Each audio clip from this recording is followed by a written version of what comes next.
sosialisasi. Coba saudara pulang dari Amerika, saya pegang pabrik cat, ya, dia melihat orang kerja kok kayak begini, ya, cat itu ada di ini, tanda dua begitu saudara, wah kena semua, karena dia katanya bos, diam semua, ya, lama-lama kalau saya tidak ikut campur dipukuli orang, di Indonesia tidak peduli saudara. Tidak peduli. Kita lihat ada, saya pegang pabrik furniture, ya, ahlinya orang Taiwan, tekniknya, ya, orang Taiwan itu maki karyawan di Bangil itu, wah begini, orang Bangil tidak peduli, diambilkan kursi dipukul, dua jatuh, pukul terus, dia keluar. Nah, kita perlu ajari anak kita nih sosialisasi, mengerti kesulitan orang lain. Ini kebutuhan. Anda bukan kasih makan, kasih kepandian saja, saya kasih tahu. Ini hal yang penting. Dia bisa sosialisasi. Kalau ini Anda mulai ajari dari kecil, pun sudah besar ini kita ajak bicara dan orang tua bisa mengertikan. Nah, oleh karena itu hari ini di dalam situasi kondisi negara ini kita orang tua harus lebih unggul, lebih punya pengetahuan. Jangan malas untuk belajar. Kalau malas belajar ditanyai anaknya tidak bisa apa-apa, ditanyai anak-anak tidak bisa apa-apa, Anda lemah. Ya, pertanyaannya begini saudara. Oke. Apa sih definisinya leadership? Leadership itu apa? Suatu usaha untuk mempengaruhi orang lain supaya orang lain itu mengikuti Anda. Demikian juga Anda bisa memimpin anak Anda. Bagaimana usaha Anda mempengaruhi anak Anda supaya dia nurut sama Anda. Itu leadership. Nah, untuk bisa mempengaruhi harus punya power. Betul? Kalau tidak punya power kan tidak bisa mempengaruhi. Apa powernya? Powernya adalah reference power. Anda disenangi sama anak Anda. Coba Anda disenangi. Bagaimana kok Anda bisa disenangi Anda karena mau korban? Anda mencintai anak Anda. Anda bisa betul-betul mendekati anak Anda, menunjukkan cinta kasihnya. Anda akan disenangi. Itu namanya reference power. Kalau disenangi saudara, nah kamu besok pagi ada ulangan, kamu belajar ya nak? Iya pak, ya belajar.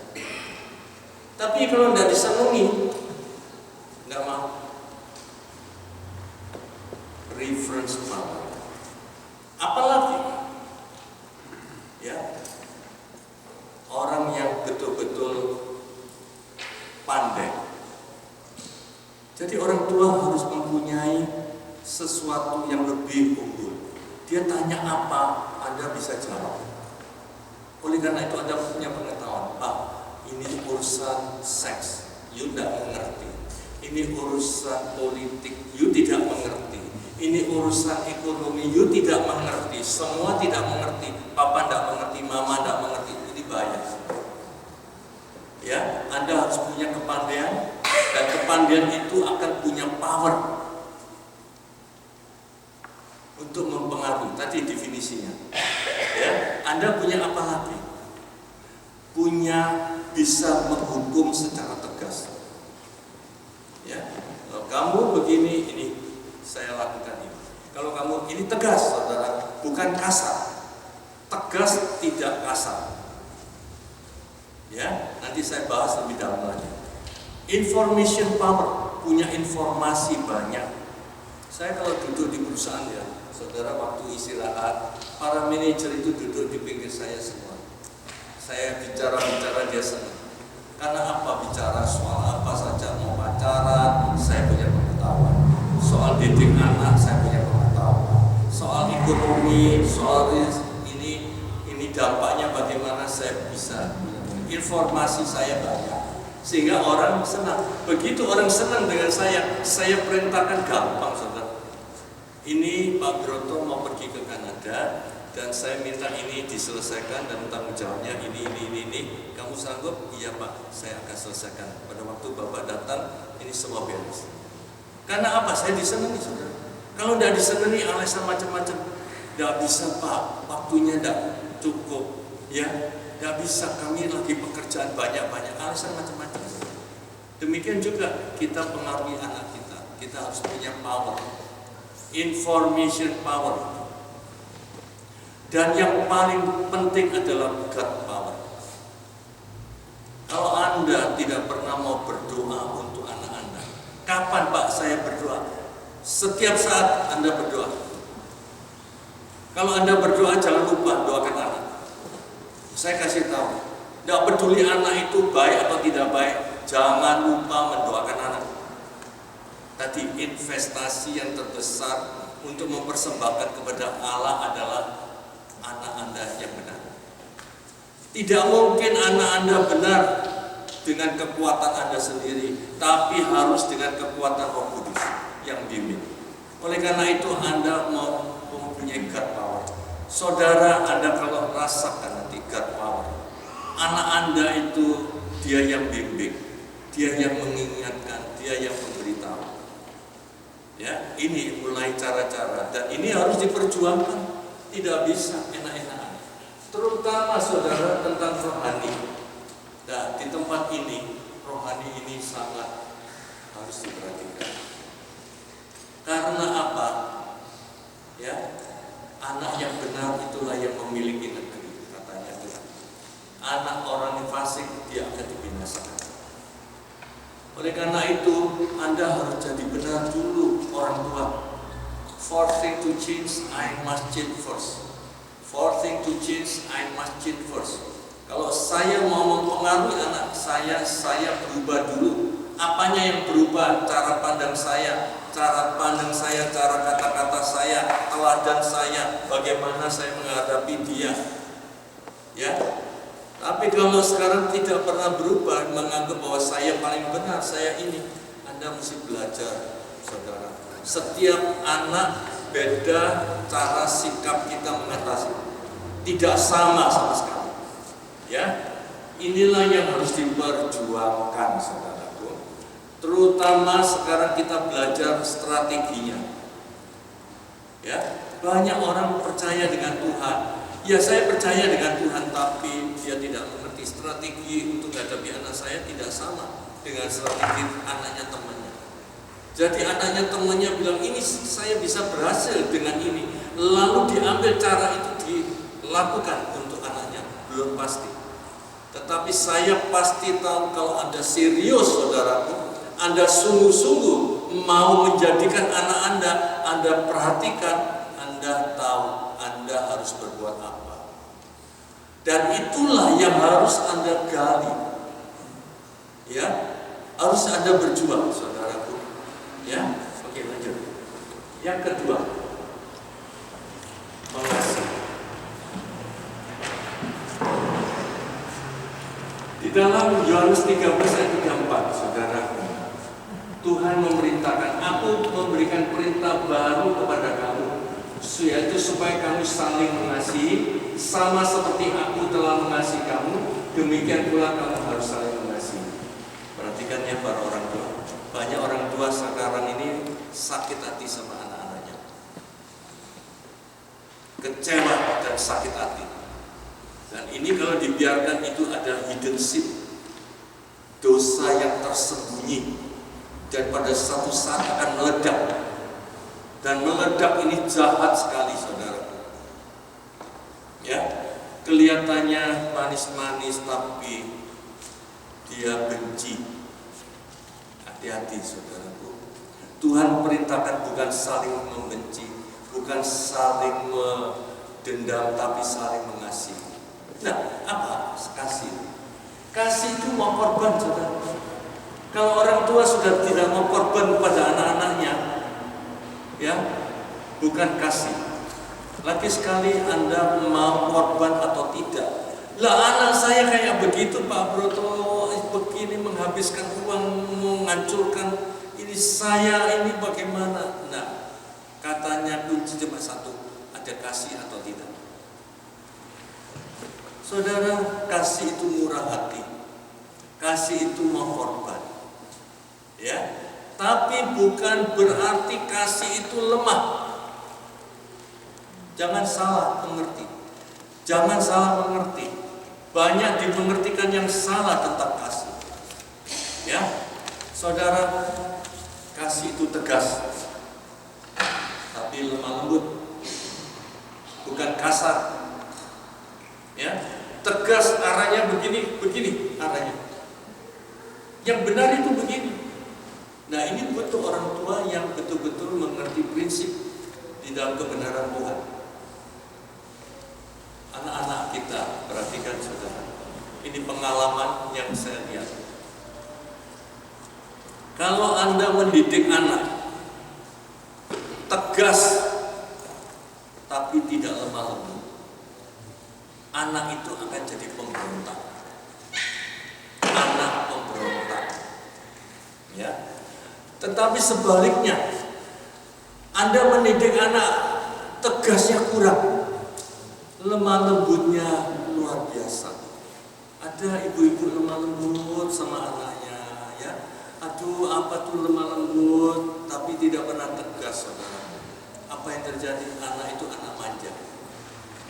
Jadi anak manja. Ya. Tetapi kalau Anda tegas, tidak ada ketegasan, tidak ada kelembutan, maka anak Anda akan menjadi anak sia-sia. Yang baik adalah tegas tapi lemah lembut. Nah, saudaraku, saya berikan contoh, ini ada di Indonesia. Mungkin di sini sudah dimasukkan penjara. Mungkin ya, tapi saya berikan contoh, nanti Anda sudah mengerti ketegasan itu bagaimana. Satu hari anaknya tentara, saudara. Anaknya tentara karena kami melayani. Kalau anak itu salah, saudara, dikeluarkan namanya kopel. Kopel itu tahu ya Pak? Itu apa namanya? Kopel itu apa namanya? Ikat pinggang, tapi begini dia Pak, tahu ya? Itu anak dipukul. Begitu saudara. Tapi anak itu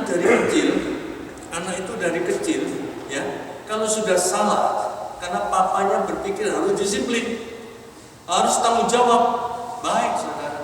Tapi bukan lalu kasar, bukan lagi yang salah, tegas. Oke. Anak itu ditelanjangi, anak laki itu ditaruh di bawahnya pohon, diikat. Anda tahu, ada namanya itu semut-semut yang gigiti, dia teriak papa, sakit papa, dia papanya menggigit lagi. Apa dia? Kamu jangan ada begitu lagi ya. Baik saudara, anak kecil itu sudah disiksa begitu. Makanya tadi saya bilang kalau di sini sudah masuk penjara. Ya, laporkan itu sama tetangga. Lalu kedua kali dia sudah mulai jadi besar, memang anak nakal, saudara. Itu kaki diikat, saudara, digantung, ada di pohon, kepala di bawah, itu tali digantung. Saudara, saya kasih tahu, orang itu saya layani, saudara. Dia bilang, dia lihat papanya terbalik gitu, tahu. Dengan dendam dia lihat, nanti saya bunuh kamu ya, kalau saya sudah besar. Itu dia cerita dengan saya akan bunuh bapak saya. Satu hari sungguh terjadi, saudara. Dia tambah besar, dia menjadi kurir dari ganja. Dan pada waktu malam itu ganja itu dimasuk di lemari. Bapaknya dia buka ganja. Wah, anaknya dipanggil, dipukuli, saudara. Dia lari karena dia sudah SMP, saudara. Dia ambil pisau, saudara, tarung sama bapaknya, saudara. Saya kasih tahu. Orang yang demikian hancur, narkoba dan lain-lain. Di dalam nama Tuhan Yesus dia sembuh. Kami layani dan hari ini dia pelayanan luar biasa. Saya banyak melihat apa yang tidak mungkin bagi pandangan kita itu mungkin bagi Tuhan. Amin. Jadi Anda tidak perlu laku. Itu adalah tegas tapi tidak pernah lemah lembut. Tapi sebaliknya, saudara, ada ibu yang lemah lembut tapi tidak ada tegasnya. Dia datang ke tempat konseling saya. dia tunjukkan saya dipukuli oleh anak saya biru semua. Dipukuli sama anak saya biru semua. Saya pikir anaknya laki, saudara. Anak laki ya Bu? Enggak Pak Broto, anak saya perempuan. Umurnya berapa? Sudah mahasiswi. Ditunjukkan saya gambarnya cantik, saudara. Mahasiswi iya. Di mana? Di Petra. Kenapa? Lihat saudara. Dia marah sama ibunya. Kok jadi orang miskin? Dia cerai sama suaminya. Maka itu hati-hati. Cerai dengan suaminya, lalu ibu ini ambil anaknya dan dia tinggal di kampung. Anak itu tidak pernah mau dikunjungi oleh teman lakinya. Kalau mau ketemu dia ada di mall.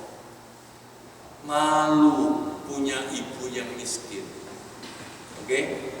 Apa yang terjadi, saudara? Ibunya itu ya baik, halus, tidak ada ketegasan. Makan pagi mau berangkat sekolah, tulangnya ayam dilempar di bawah, makan lagi dilempar di bawah. Ya, ibunya bilang, ini tidak ada pembantu nih, jangan gitu, mama capek, mama mesti mau kerja, ambil siram air, yuk. Tambah lagi, siram lagi, dikotori lagi, nasi dilempar. Saudara, ini anak perempuan yang cantik, yang punya kedudukan, yang di tempat orang lain kelihatannya baik. Kalau dia belajar, mama harus jaga. Ya, padahal mamanya besok kerja. Kalau mamanya ketiduran begini, diambilkan air disiram. Saudara, ini yang saya layani. Tapi saya kasih tahu, saudara, tidak ada yang tidak mungkin bagi Tuhan Yesus. Orang tua saya arahkan, kamu mesti begini, kamu harus begini. Ya, kasih arah yang baik. Oleh karena itu para orang tua harus ada kasih, tapi kasih itu bukan salah arti. Ya, bukan salah arti. Jadi betul-betul orang tua harus mengasihi anak, itu perintah Tuhan Yesus dan merupakan kebutuhan pokok dan pengorbanan tanpa pamrih. Ini kasih. Ya. Oke, yang ketiga. Saudara, pendamai. Ada 7P, saudara. Ini peran Anda sebagai orang tua. 7P, pendamai.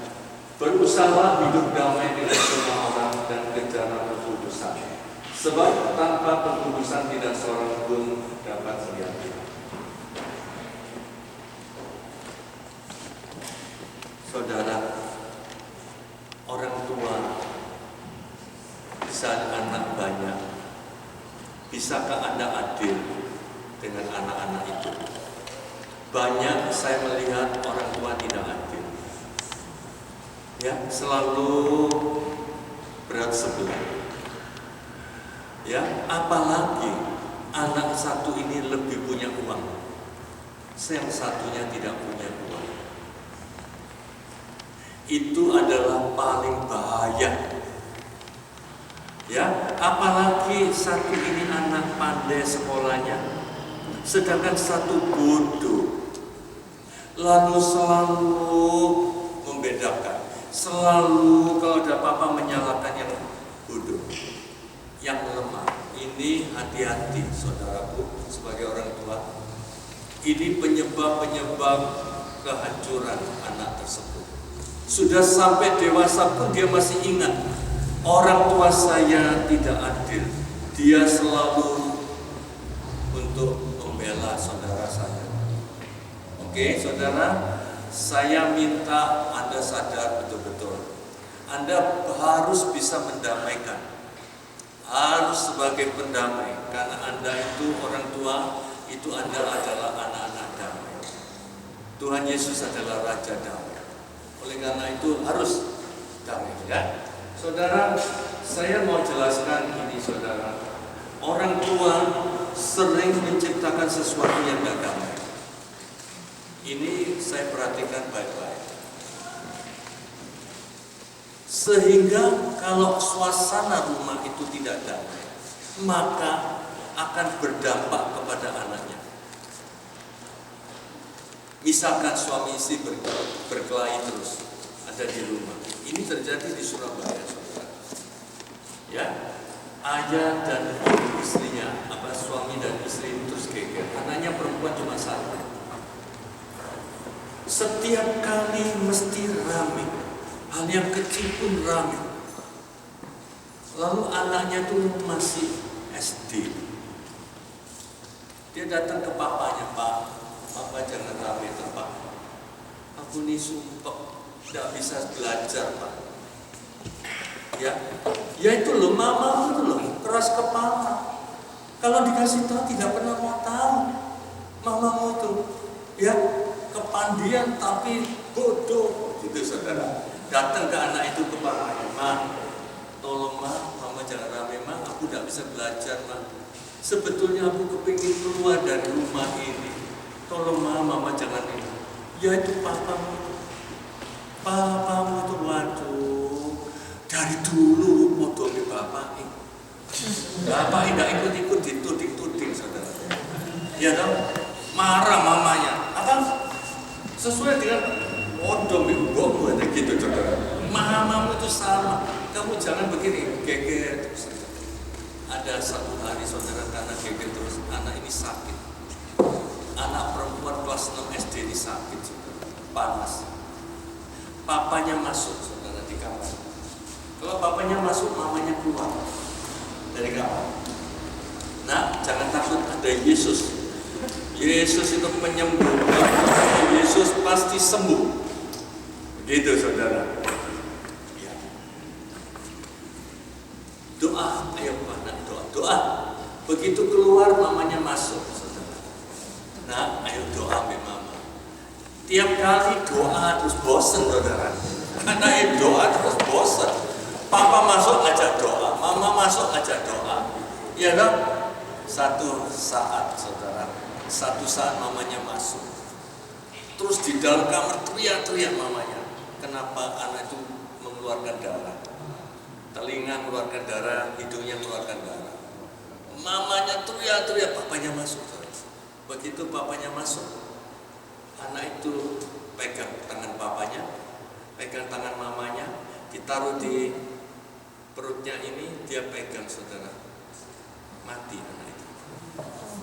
Saya kasih tahu saudara, ini kejadian the real story. Ya, begitu dampak yang besar terhadap anak. Ya, oleh karena itu suami istri harus berusaha rukun damai ada di dalam rumah, sebab itulah yang dikehendaki Tuhan.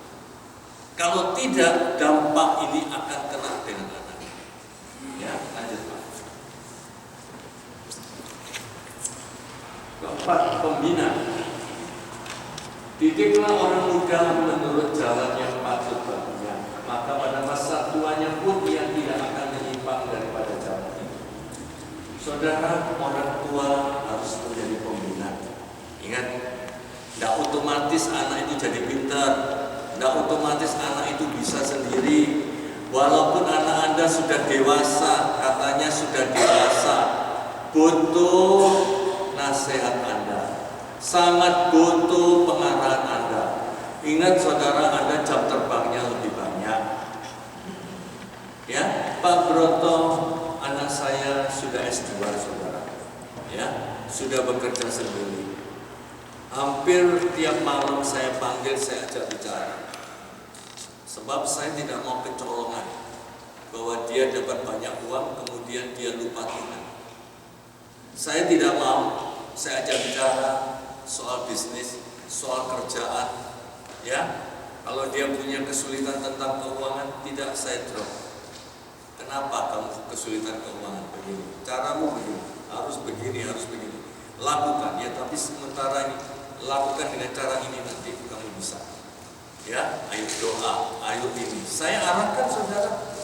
Sebab anak yang sudah katanya S2, katanya sudah pandai, ternyata masih butuh pengarahan orang tua. Saya kasih tahu. Ya, walaupun dia sudah rasanya oke, begini orang tua punya sense of business lebih banyak. Oleh karena itu butuh orang tua itu berbicara, saudaraku. Jangan terus malas diajak bicara, nggak mau. Anak saya dulu ya begitu. Juga sudah aku mau kerja besok, sudah selesai ngomong, sudah selesai bicara. Jangan fanatik. Iya dong, Papi ini fanatik aja. Sudah. Masa depanku ada di tanganku. Sudah, jangan banyak bicara. Coba saudara. Kalau mental kita dibegitukan dengan anak sudah loyo, nggak bisa anak kita menjadi luar biasa. Ya, saya ajarkan saudara. Ya, kalau Anda dibegitukan seperti bola tenis. Kalau bola tenis itu saya lemparkan kepada si Thomas. Kalau dia pegang medan, sakit saudara. Kalau dilempar keras ke pojok, sakit. Caranya bagaimana supaya tidak sakit? Begitu dilempar Anda mesti begini. Jadi bola itu diikuti. Sudah kena pegang sama Anda lempar kembali. Anda berikan pertanyaan. Anda sabar. Diberikan pertanyaan lagi. Jadi betul-betul Anda harus belajar loh saudara. Kalau tidak belajar Anda underestimate sama anak Anda sulit. Jadi para orang tua harus mau belajar. Ya. Mandiri spiritualitas. Anda sasarannya dibina, dia harus tahu hubungannya dengan Tuhan. Kamu punya masalah, datang kepada Tuhan. Kamu punya berkat, datang kepada Tuhan. Tidak usah dipaksa. Ini yang harus Anda tanamkan kepada anak-anak. Bahwa Tuhanmu itu begini. Harus Tuhanmu itu begini. Anda harus sembah Dia. Kenapa? Kamu bisa naik mobil hari ini. Kamu bisa makan hari ini. Itu Tuhan. Ayo bangun hubungan mesra dengan Tuhan. Ini perlu ditanamkan. Yang kedua, mandiri intelektualitas. Ya, bisa belajar sendiri. Punya bisnis apa kita bisa belajar sendiri. Ya, ini saya tanamkan pada diri saya. Saya seorang farmasi. Saya sekolah farmasi obat-obatan. Ya, tetapi posisi saya sekarang menjadi konsultan manajemen. Saya pegang perusahaan yang bukan kecil, saudara. Omset 1 bulan 100 miliar kurang lebih. Ya, rata-rata perusahaan besar-besar, bukan perusahaan kecil. Bagaimana saya intelektualitas, saya belajar, saya baca buku, saya bisa berdoa, saya bisa ini. Jadi ini anak-anak Anda harus diajari. Lalu mandiri sosial tadi saya sudah katakan, dan mandiri fisik. Kesehatan lagi sekali saudara, kesehatan. Jangan dianggap ringan. Banyak anak-anak sekarang ini umur 40 sudah sakit. Livernya sakit, bengkak, ginjalnya bengkak. Karena apa? Ya, punya grup kuliner. Grup kuliner saudara. Makan sana makan sini, tidak pernah mau olahraga. Ya, diajari saudara. Ada ibu-ibu saudara, 3 hari diet tidak mau makan, terapi terus, nge-gym terus, luar biasa. Dia mau kurus saudara, lama-lama jatuh sakit, masuk ICU saudara. Karena salah, ya salah. Oleh karena itu Anda butuh pengetahuan loh untuk kesehatan tubuh. Ya, mulai hari ini Anda, Bapak Ibu, Anda masih punya anak kecil-kecil, ya, yang masih belum mandiri, jaga kesehatannya, jaga olahraga, jaga makannya. Anak Anda masih kecil-kecil, masih belum bisa mandiri. Oleh karena itu Anda perlu sadar, mengerti benar-benar. Banyak orang tua yang gagal karena dia tidak mengerti. Anaknya gagal karena dia tidak mengerti. Ya, lanjut. Pelayan. Saudara, seperti Tuhan Yesus mengatakan, aku datang bukan untuk dilayani tapi melayani. Banyak juga orang tua yang merasa, bos, saya harus dilayani anak saya. Saya sudah kerja setengah mati, sudah berjuang setengah mati, jadi dia harus layani saya. Ini salah, saudara. Anda bukan Kristiani yang baik. Tuhan Yesus sendiri melayani orang. Ya, coba anak Anda dengan cinta kasih Anda layani. Pak Broto kan tidak mandiri, nanti dia menggantungkan. Ya tentu